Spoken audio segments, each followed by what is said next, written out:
We're operating in like India and London and Hong Kong and Dubai, so it's a very diverse set of parents. I think parents have preferences or ideas about early childhood education that are very rooted in the cultures that they're from. And I think they're different from place to place. I don't think that amongst parents that there is a consensus across different places.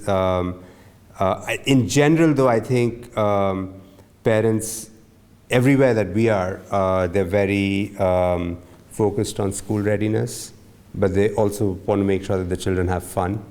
I think we provide for that, so that works. In terms of whether parents really get all the theories of early childhood education and stuff, I think broadly it's too dense a field for parents to get into, frankly. Like, I was a parent before I'm a parent. I started this as a parent of a 2.5-year-old and a 6-month-old, and I had no idea. And I had to really learn and then try and sort out one thing from the other. But again, the thing is that the pedagogical sort of philosophies are so different from the East and the West, or East to the West.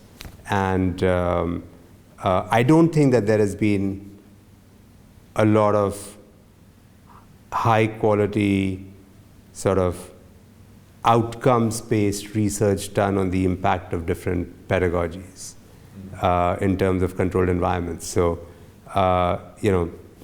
yeah, I mean, Montessori works and Waldorf works, and but so do the Chinese systems and like the Singapore systems, right? And like, which one is the right one? I mean, there's really very, very little high quality literature on this, honestly. Who defines those goals, right? And I think the parents define the goals, more or less, and I think broadly the social structure and the structure of primary education defines the goals for early childhood education, because if like in the UK you have an assessment at the age of 4, which is mandated by the government, then you're defining the goal for preschool by default. Right? You might say that, oh, we want X, Y, Z, but the moment you have an assessment to enter into primary school, that's the goal, right? Same thing in the United States. The moment you have Common Core and if you introduce assessments at first grade or whatever, and then that's the goal. I mean,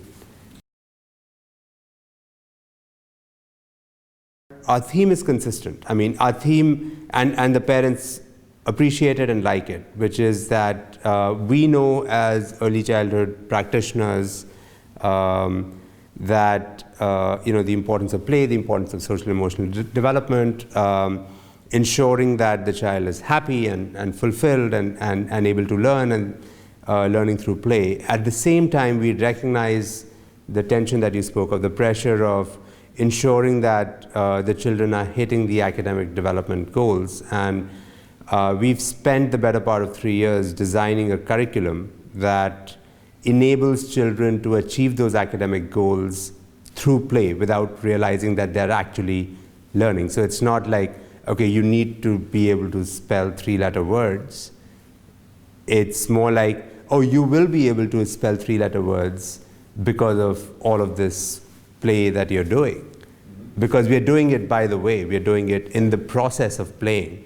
It's a bit like, the best coders at Google and Apple play with the code, right? I mean, that's why they're so good, right? So there is no difference, theoretically. So the only difference is, how do you train your staff and how do you design a curriculum that enables a practitioner to say, for example, teach math when a child is, playing with construction blocks.